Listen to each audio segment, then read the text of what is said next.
Bismillahirrahmanirrahim. Assalamualaikum warahmatullahi wabarakatuh. Pada Waalaikumsalam. pemirsa PKAD dan seluruh pemirsa yang menyimak acara ini, sebelum menjawab itu saya ingin menyampaikan beberapa hal ya. Yang pertama, diskursus mengenai penetapan 1 Ramadan dan 1 Syawal atau penetapan awal dan akhir Ramadan di negeri kita itu adalah diskursus yang lama, bukan hal yang baru. Dan soal metode penetapan 1 Ramadan dan juga 1 Syawal itu juga sudah lama kita kenal. Memang di negeri kita itu dikenal dengan 2 metode. Yang pertama metode hisab yang menyandarkan pada hitung-hitungan astronomi. Yang kedua metode ru'yat yang menyandarkan pada penglihatan bulan muda, bulan awal atau kita kenal dengan istilah hilal gitu. Dan kita ketahui Muhammadiyah sudah sejak lama mengadopsi metode hisab dalam penentuan awal dan akhir Ramadan. Kita juga sudah ketahui sejak lama Nahdlatul Ulama juga pemerintah mengadopsi metode Ru'yatul Hilal. Dan memang kita juga harus ketahui dalam metode ru'yah itu sendiri kan terbelah menjadi 2. Yang pertama metode ru'yah yang bersifat lokal, hanya negeri-negeri tertentu. Seperti di Indonesia ini kita mengadopsi ru'yah yang lokal sehingga pemantauan hilal itu hanya dilakukan dari Sabang sampai Merauke. Nah, karena kemarin itu pemantauan hilal di Sabang sampai Merauke itu tidak atau belum terlihat hilal, maka Kementerian Agama melakukan isbat ya, menetapkan penggenapan bulan Ramadan menjadi 30 dan akhirnya menetapkan 1 Syawal 1444 Hijriah itu jatuh pada hari Sabtu tanggal 22 April 2023. Namun metode ru'yat yang lain yakni ru'yat yang bersifat global, yakni ru'yat yang pemantauan hilal itu tidak hanya dilakukan dari Sabang sampai Merauke, tetapi dari Maroko sampai Merauke atau dilakukan di seluruh negeri-negeri kaum muslimin. Ternyata kemarin itu hilal sudah didapati, walau hilal itu tidak terlihat di wilayah Indonesia, tapi kemarin hari Kamis itu hilal sudah nampak di beberapa wilayah negeri kaum muslimin, terutama di Saudi Arabia, Uni Emirat Arab, dan Qatar, juga beberapa negeri yang lain. Maka bagi kaum muslimin yang mengadopsi ru'yatul hilal global, kemarin itu berhari rayanya bareng dengan Muhammadiyah, jatuh pada hari Jumat juga gitu, tanggal 21 April 2022. Artinya, sebagai orang yang terbiasa dengan riset, dengan metodologi, metode berbeda itu kan biasa menghasilkan kesimpulan yang berbeda. Bahkan metode yang sama pun ternyata juga menghasilkan kesimpulan yang berbeda. Nah, dalam kasus penetapan 1 Syawal 1444 Hijriah ini kan ru'yatul global dan hasil hisab itu jatuh pada waktu yang sama, yakni sama di hari Rabu. Nah, sementara yang berbeda itu ada ru'yat yang bersifat lokal yang dilakukan hanya memantau hilal ya dari Sabang sampai Merauke. Kan padahal kita tahu kalau kita bicara tentang hilal berdasarkan sabda Nabi Muhammad SAW, sumu li ru'yatihi wa iftaruhu li ru'yatihi.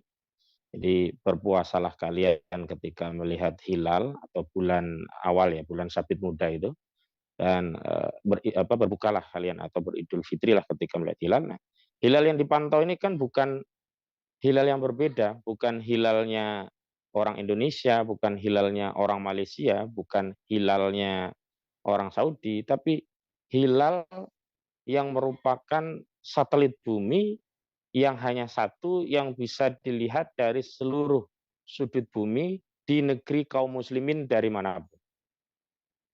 Nah, dengan demikian kalau salah satu saja ya ada kesaksian telah melihat hilal yang kemudian dibuktikan dengan sumpah.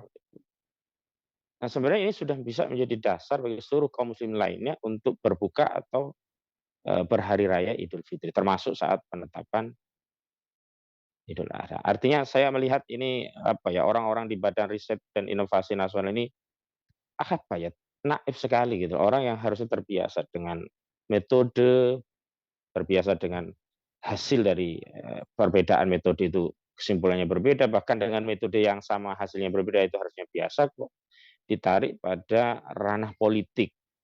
Dari statement Profesor Thomas Jamaluddin, kan dia sebenarnya eh, eksplisit dan implisit itu mempersoalkan Muhammadiyah yang perayaan Idul Fitrinya berbeda dengan pemerintah, tetapi ingin dilayani, difasilitasi dengan fasilitas pemerintah. Ini kan kaitannya dengan kasus permohonan izin menggunakan lapangan yang dilakukan oleh warga Perserikatan Muhammadiyah untuk pelaksanaan sholat Idul Fitri 1444 Hijriah di dua Pemda ya, Pemda Sukabumi dan Pemda Pekalongan, yang mulanya kan Pemda menolak dengan dalih menunggu hasil isbat dari pemerintah tentang pelaksanaan hari raya. Tapi karena banyaknya kritik, akhirnya juga Pemda Pekalongan dan Pemda Sukabumi memberikan izin kepada warga Muhammadiyah untuk menggunakan lapangan yang sebenarnya lapangan itu juga bukan fasilitas pemerintah, itu fasilitas umum atau fasilitas publik. Jadi beda antara fasilitas publik dengan fasilitas pemerintah, kecuali gedung Pemda yang dipakai, nah itu beda. Karena gedung Pemda, kantor gubernur, kantor wali kota, kantor kecamatan itu fasilitasnya pemerintah. Tapi kalau kita bicara stadion, lapangan, toilet umum, pasar, itu adalah fasilitas publik memang yang mengelola pemerintah, tapi penggunaannya itu untuk publik, untuk masyarakat. Dan Muhammadiyah sebagai bagian dari warga negara Indonesia punya hak konstitusional untuk memanfaatkan fasilitas umum, karena pembangunan fasilitas umum itu semuanya dari APBN, di mana APBN itu 85%-nya dibiayai oleh pajak, dan yang bayar pajak itu seluruh warga negara, termasuk warga negara itu yang menjadi warga Persyarikatan Muhammadiyah. Nah, ini kan latar ya yang menjadi permasalahan terkait ujaran yang luar biasa ya dari seorang Andi Pangerang Hasanuddin begitu. Itu dalam konteks bagaimana kita memahami latar daripada statement Thomas Jamaluddin yang kemudian direspon oleh AP Hasanuddin. Nah, yang kedua saya mau bicara sanksinya tadi, apakah alternatif kumulatif atau alternatif kumulatif. Jadi biasanya kalau dakwaan jaksa itu selalu mengambil yang alternatif dan kumulatif.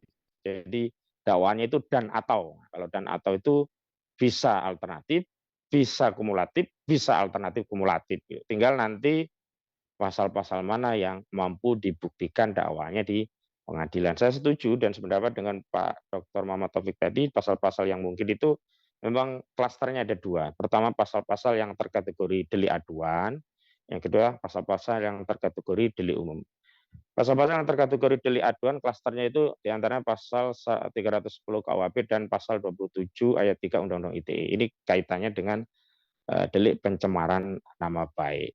Nah, pasal-pasal ini memang hanya dimungkinkan atau diaktifasi atau diproses oleh penyidik Mabes Polri kalau ada aduan dari korban. Dalam hal ini aduan dari Persyarikatan Muhammadiyah yang diwakili oleh ketua umumnya, karena di dalam ADART Ormas itu kan diatur pula siapa yang punya wewenang bertindak untuk dan atas nama organisasi ke dalam dan keluar pengadilan. Nah, sama juga dalam organ perseroan itu juga diatur tentang siapa organ perseroan yang punya wewenang bertindak untuk dan atas nama perseroan ke dalam dan keluar pengadilan. Kalau di organ perseroan sesuai dengan Undang-Undang Nomor 40 Tahun 2007 tentang perseroan terbatas, itu organnya adalah direksi atau direktur ya. Nah, kalau dalam ormas itu umumnya adalah ketua umum dan sekjen. Ada yang di ADRT-nya itu NOR, ada yang OR. Artinya harus ketua umum dan sekjen bareng-bareng bertindak untuk dan atas nama organisasinya. Ada yang bisa ketua umum, bisa juga sekjennya. Nah, saya belum tahu rinciannya di anggaran dasar dan anggaran rumah tangga Persyarikatan Muhammadiyah apakah OR atau NOR gitu ya. Apakah cukup ketua umumnya atau harus ketua umum dan sekjennya. Nah, hanya memang saya sendiri tidak merekomendasikan diproses hukum dengan delik aduan.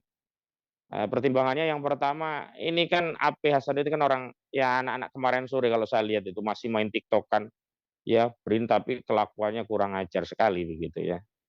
Jadi menurunkan marwah Muhammadiyah lah kalau sampai misalkan Profesor Haidar Nasir turun gunung menjadi pelapor karena prinsip delik aduan itu pelapornya itu harus yang punya legal standing. Jadi harus Pak Haidar Nasir. Jadi saya kira walaupun bisa dijerat dengan pasal 310 KUHP dan pasal 27 ayat 3 Undang-Undang Nomor 19 Tahun 2016 tentang perubahan Undang-Undang Nomor 11 Tahun 2008, di mana ancaman pidana diatur dalam pasal 45A ayat 3, yakni 4 tahun penjara. Rasanya ini merugikan lah, ini mengkerdilkan Muhammadiyah kalau Profesor Haidar Nasir harus turun untuk urusan. Walaupun jelas dalam unggahan AP Hasanuddin itu mengandung unsur fitnah. Di mana fitnahnya? Nah tadi, selain bicara soal tentang metode penetapan satu Ramadan, satu Syawal, memang Muhammadiyah selama ini punya wacana apa yang kita kenal dengan istilah kalender Islam global. Nah, di dalam unggahannya ini seolah-olah Muhammadiyah disusupi oleh Hizbut Tahrir melalui penanggalan kalender Islam global. Padahal kita tahu wacana penanggalan kalender Islam global itu adalah wacana murni yang sudah lama disuarakan Muhammadiyah. Tidak ada hubungannya dengan Hizbut Tahrir. Ini kan sama saja merendahkan, ya seolah-olah ormas sebesar Muhammadiyah itu ditunggangi ya dalam tanda petik ya oleh Hizbut Tahrir gitu. Jadi pasal 27 ayat 3 dan pasal 310 KUHP meskipun bisa diproses, saya kira tidak menarik. Yang pertama ancamannya cuma 4 tahun, tidak bisa untuk menahan. Dan yang kedua harus ketumnya itu harus turun gunung sebagai konfirmasi delik aduan jadi korban dalam ini Perserikatan Muhammadiyah yang diancam, difitnah, ya akan dibunuh satu persatu, difitnah, disusupi Hizbut Tahrir, ya, itu akan itu diprosesnya memang harus ada laporan atau ini delik aduan. Yang kedua, klaster delik umum yang sebagaimana disebutkan oleh Dr. Muhammad Taufik. Nah, klaster delik umum itu yang menurut saya ada dua yang paling utama, tapi saya merekomendasikan satu pasal ya. Walaupun nanti bisa saja semua ini dimasukkan. Ini pasal tadi Pak Taufik juga sudah sebutkan 14 ayat 1 dan 2 atau pasal 15 Undang-Undang Nomor 1 Tahun 1946 tentang peraturan hukum pidana. Tentang apa? Menyebarkan kabar bohong yang melibatkan keonaran di kalangan rakyat. Yang kedua, menebarkan kabar yang tidak lengkap atau tidak pasti yang patut diduga bisa menimbulkan keonaran di kalangan rakyat. Nah, menarik ternyata keonaran itu hanya cukup di sosial media pernah terjadi di kasus Gus Nur. Kasus Gus Nur itu ketika dituntut 10 tahun penjara dengan pasal 14 ayat 1 ini, itu tidak ada unsur keonaran yang nyata. Yang ada adalah ribut-ribut sosial media. Kalau kasus yang dilakukan oleh AP Hasanuddin, waduh, keonarannya di sosial media sudah luar biasa. Dan akhirnya sejumlah warga Perserikatan Muhammadiyah juga sudah mengeluarkan pernyataan resmi berupa ya kecaman dan tuntutan proses hukum kepada AP Hasanuddin juga Thomas Jamaluddin. Misalkan pemuda Muhammadiyah Yogyakarta sudah mengeluarkan statement atau rilis resmi juga, kalau nggak salah Kokam ya Jawa Tengah juga mengeluarkan rilis resmi dan sejumlah rilis-rilis resmi. Termasuk hari ini memang benar tadi disampaikan Pak Taufik, saya juga dapat info AP Hasanuddin ini sudah dilaporkan di Polres Jombang dan di Jakarta di Mabes Polri LBH PP Muhammadiyah itu juga sudah membawa kasus ini ke Barreskrim Mabes Polri gitu. Nah, masalahnya di mana sih? Masalahnya kebohongannya itu adalah ya Muhammadiyah itu dituduh ya mewacanakan kalender Islam global itu menjalankan misinya Hizbut Tahrir karena disusupi oleh Hizbut Tahrir gitu. Ini jelas kebohongan. Nanti tinggal diperiksa saja dari Muhammadiyah apa latar belakang ya mewacanakan penanggalan Islam global. Kemudian motifnya apa? Adakah peran kedudukan Hizbut Tahrir dalam memberikan pandangan dalam mewacanakan kalender Islam global? Nggak ada itu. Dan nanti Hizbut Tahrir juga bisa dikonfirmasi. Saya ditanya ya melalui juru bicara Hizbut Tahrir, misalkan melalui Ustadz Muhammad Ismail Susanto selaku juru bicara Hizbut Tahrir Indonesia itu bisa ditanya, benar Hizbut Tahrir mempengaruhi Muhammadiyah untuk melaksanakan penanggalan kalender Islam global. Pasti nggak akan dijawab nggak ada gitu karena ormas-ormas Islam itu baik NU, Muhammadiyah, Hizbut Tahrir, FPI dan yang lainnya termasuk juga Persis, Al Irsyad itu masing-masing itu sangat tasamuh, toleran, menghargai ya, urusan domestik, menghargai urusan rumah tangga organisasi Islam yang lain. Sama persis antara Muhammadiyah dan itu sudah lama. Beda, yang satu menggunakan hisab, ya, yang satu menggunakan ru'yah, itu saling menghargai, tidak ada masalah dari dulu. Memang di era Jokowi inilah yang kita semua diadu domba ini. Ada kasus peneliti yang seperti ini kan hanya di eranya Jokowi. Kalau ditanya, ini Hizbut Tahrir, Nahdlatul Ulama, Muhammadiyah, ini metode penetapan satu Syawal, satu Ramadan ini beda semua. Muhammadiyah menggunakan metode hisab, Nahdlatul Ulama menggunakan metode ru'yat lokal dengan konsep matla, Hizbut Tahrir menggunakan ru'yatul global yang pemantauan hilalnya tidak hanya dilakukan di negeri Indonesia tapi juga melakukan pemantauan hilal di seluruh negeri kaum muslimin. Kayak kemarin kan lucu, Cak. Misalnya di Qatar sudah terlihat mereka berlebaran ya. Di Uni Emirat Arab juga sudah terlihat termasuk Saudi berlebaran hari Jumat. Kita yang secara waktu lebih dulu beberapa jam dari Arab kok malah sholatnya di hari Sabtunya. Nah, kalau kita menggunakan logika, tapi sekali lagi karena organisasi Islam ini sangat tasamuh, sangat toleran, sangat menghargai istihad dan pandangan organisasi Islam lainnya. Dan kita juga ketahui dalam kaidah fikih itu dikenal kaidah ya al-ijtihadu la yungkoru bimislihi. Jadi istihad itu tidak bisa dibatalkan dengan istihad. Ya Anda mau pakai hisab silakan saja, kami tetap pakai ruyat. Anda mau pakai ruyatul hilal lokal silakan saja, kami pakai ruyatul yang sifatnya global. Anda pakai ruyat silakan, kami pakai hisabnya. Biasa saja seperti itu gitu loh. Jadi tidak perlu kemudian karena perbedaan metode dan penetapan kemudian dianggap menjadi akar konfliknya. Bahkan diendos sebagai satu pembangkangan terhadap pemerintah. Ini kan keliru kan, seolah-olah itu kan ini narasinya kan Muhammadiyah dianggap membangkang pada penetapan Hari Raya Idul Fitri 1440 Hijrah. Pada saat sama setelah membangkang Muhammadiyah dianggap masih minta difasilitasi. Itu kan begitu narasinya kan sangat merendahkan. Nah, selain pasal 14 ayat 1 tentang kapal hoak tadi ya kebohongan tadi juga yang paling utama adalah pasal 28 ayat 2 junto 45A ayat 2 Undang-Undang ITE yang ancaman pidananya sudah disebutkan Dr. Taufik itu 6 tahun penjara, denda 1 miliar.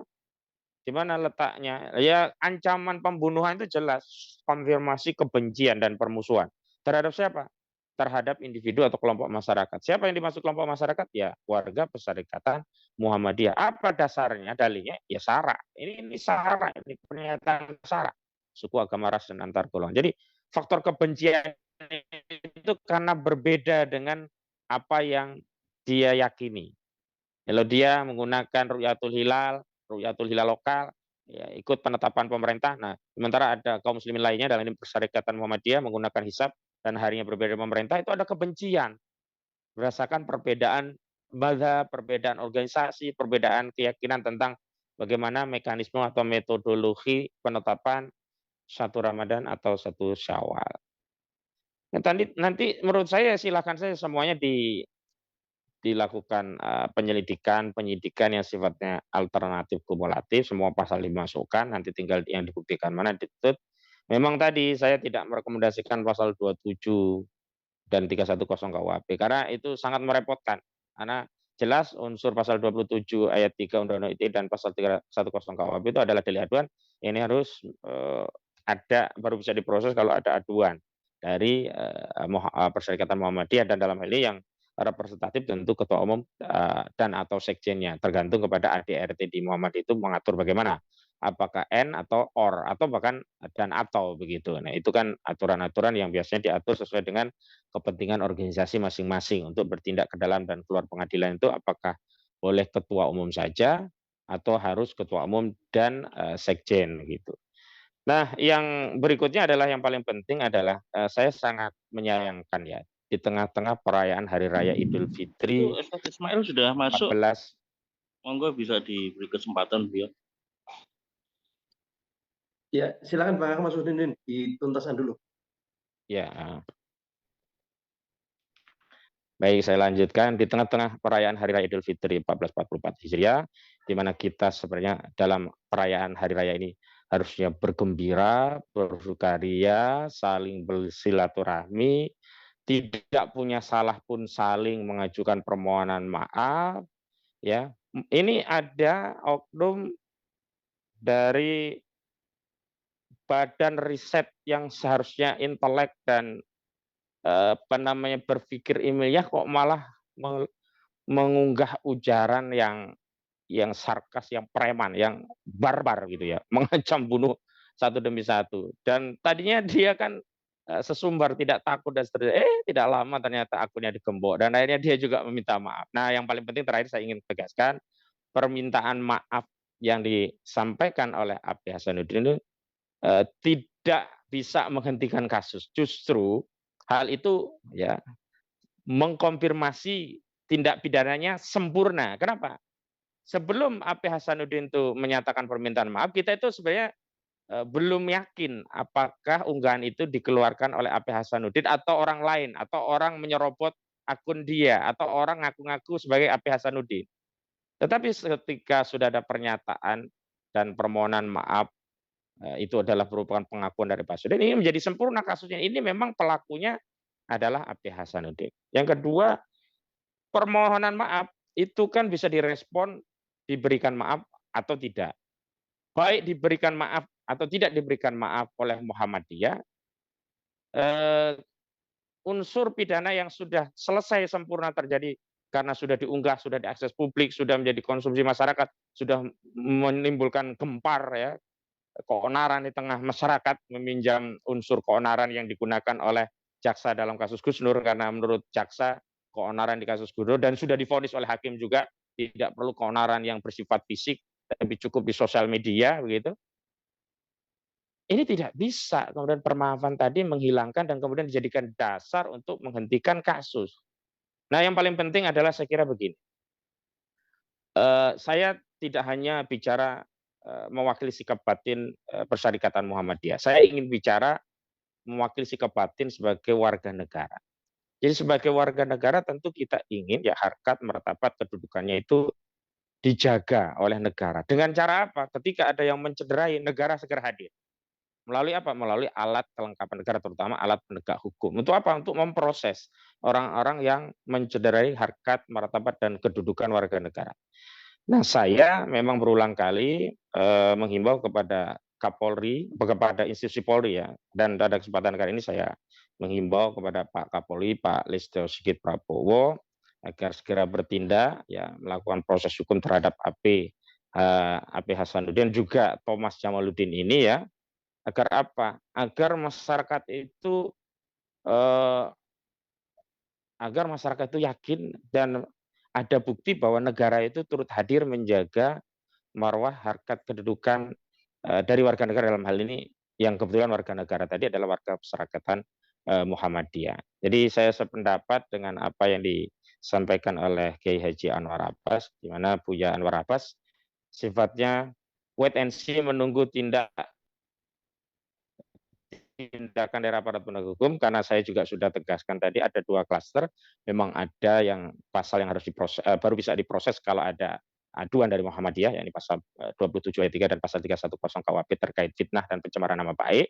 Yang kedua, ya ada memang delik yang tidak perlu menunggu laporan dari Muhammadiyah, yakni delik umum, misalkan pasal 14 ayat 1, pasal 14 ayat 2, pasal 15 Undang-Undang Nomor 1 Tahun 1946.